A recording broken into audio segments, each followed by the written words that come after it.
गांव की चाउमीन। गांव में चाउमीन का चलन अभी अच्छे से नहीं आया था, लेकिन सुरेश शहर से चाउमीन बनाना सीखकर गांव में ठेला लगाता है। अरे ये केचुआ है क्या भैया? कैसे खाया जाता है? अरे नहीं नहीं, ये चाउमीन है। चाउमीन शहर में खाया जाता है।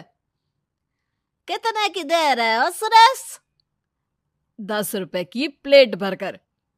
तभी वहां शहर से पढ़ा एक लड़का आता है। जरा एक प्लेट चाउमीन तो देना। सुरेश उसे चाउमीन देता है। उसे चाउमीन खाता देख गांव वाले भी उससे चाउमीन ले लेते हैं और खाने लगते हैं। अरे वाह सुरेश भैया, कमाल की बनाए हो। 2 प्लेट मेरे बच्चों के लिए भी पैक कर दो। बस फिर क्या था, सुरेश का ठेला लगता है और चाउमीन खरीदने वालों की लाइन लग जाती है। तभी वहां से गांव का साहूकार होकर गुजरता है। और ये क्या भीड़ लगी है? लगता है झगड़ा हो गया है गांव में। चलूं मैं भी तो मजे ले लूं। अरे कहाँ है, इतनी भीड़ लगी है यहाँ? लड़ाई हो गई है क्या?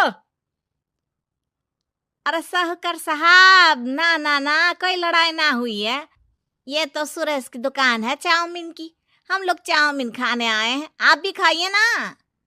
साहूकार चाउमीन खाता है और सुरेश की तरफ देखता है, जो सारे दिन के पैसे गिन रहा होता है। अरे सुरेश, क्या लागत है इस काम की? अरे साहूकार जी, आप अब आए हैं तो ये पूरे 10,000 रुपए ले जाइए, जो पिछले साल शहर जाने से पहले आपसे लिए थे ना। लागत तो क्या कहे, जो आपने दिया था उसी में सीखा भी है और दुकान भी खोल ली। अरे पैसे इतने जल्दी क्या जरूरत थी? कैसे जरूरत नहीं थी साहूकार जी, इतना मोटा ब्याज कहाँ से भरते। साहूकार को अब सुरेश की दुकान को हड़पने की लालच आ जाती है। नाना करते ये सारे दिन में 500 रुपए कमा ही लेता है। अरे गांव में ये ऐसे ही कमाता रहा तो कहीं ब्याज का काम ना शुरू कर दे। अरे भैया, कोई ना कोई जुगाड़ तो करना पड़ेगा। अब साहूकार घर आ जाता है और अपनी बीवी को सारी बात बताता है। हाँ जी, ये तो मैंने भी सुना है कि सुरेश के हाथ की चाउमीन नहीं खाई तो कुछ नहीं खाया। अरे हाँ हाँ, सही ही कहते हैं। मैं अभी खा कर ही आ रहा हूँ।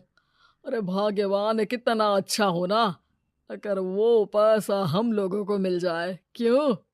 हैं? हाँ, वो तो है, लेकिन कैसे? हम लोगों को तो चाउमीन बनाना आता ही नहीं है। साहूकार और उसकी बीवी अब रोज चुपके से सुरेश के घर जाते हैं और खिड़की से उसे चाउमीन बनाते देखते। अब क्या था, दोनों को चाउमीन बनाना आ जाता है।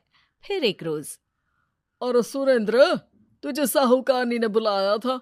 बोल रही थी कि बेटे के जन्मदिन में 10 किलो चाउमीन का ऑर्डर देना है। बना दोगे ना? अरे हाँ हाँ साहूकार जी, मैं जरूर बना दूंगा।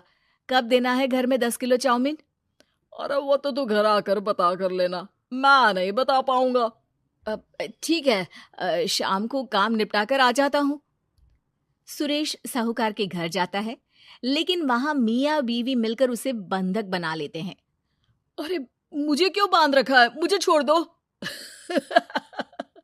आज से तेरा ठेला मैं लगाऊंगा और बहुत सारे पैसे कमाऊंगा। साहूकार एक आदमी को सुरेश की निगरानी में लगा देता है और वहां से चला जाता है। अगले दिन, अरे साहूकार जी, आप कब से चाउमीन बेचने लगे और अपना ये सुरेश कहाँ गया?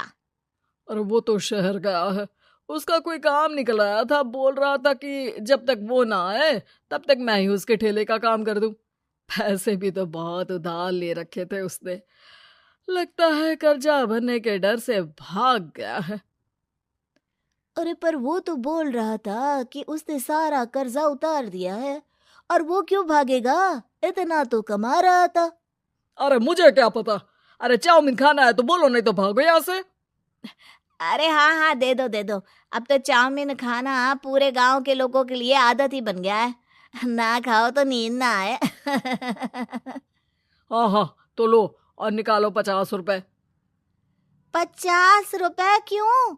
सुरेंद्र तो 10 रुपए में देता था। अरे वो पागल था, मैं थोड़ी ना हूँ।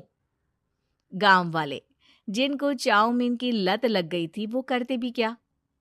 दे दो और ये लो 50 रुपए।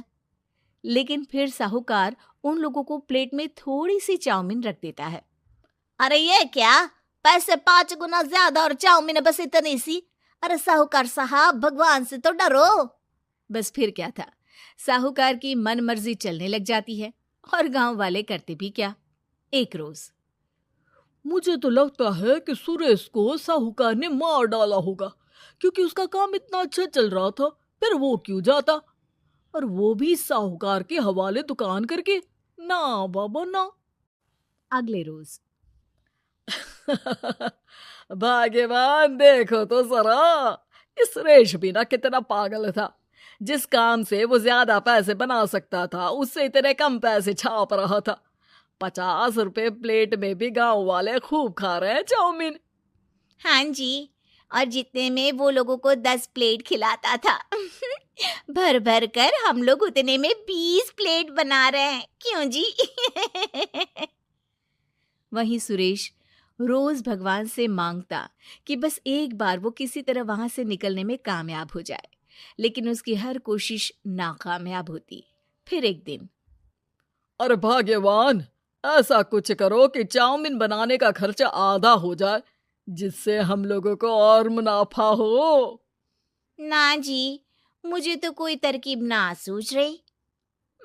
अरे सुनो, एक काम करते हैं, चाउमीन बनाने में जो सब्जी लगती है वो मंडी में लेने तुम देर रात चली जाना। तब तक वो सारी सड़ी गली सब्जी जो दुकानदार वहीं फेंक जाते हैं, वो उठा कर ले आना फ्री में।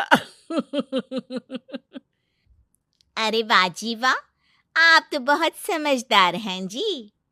बीवी वैसा ही करती है, लेकिन अब लोग चाउमीन खाते तो मुंह बनाकर। फिर एक बार, अरे राम राम राम, ये पेट में दर्द काहे हो रहा है? आई, आई, आई, आई, आई।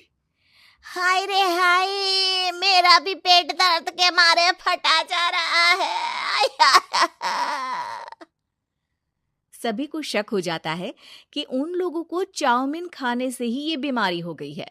वहीं दूसरी तरफ जो आदमी सुरेश की निगरानी कर रहा था, वो सो रहा होता है और मौका देखकर सुरेश वहां से भाग जाता है। सुरेश गांव वालों के पास जाकर उन्हें सब कुछ बता देता है। बस अब क्या था, साहूकार के घर पुलिस पहुंच जाती है। चलो, तुमने गांव के लोगों को खराब सब्जी वाली चाउमीन खिलाकर बीमार किया और सुरेश को बंधक बनाया। तुम्हें इसीलिए हम गिरफ्तार कर रहे हैं। साहूकार को पुलिस ले जाती है और फिर अगले दिन से सुरेश का ठेला गांव के बाजार में लग जाता है, जहां अब पहले से ज्यादा भीड़ होती है।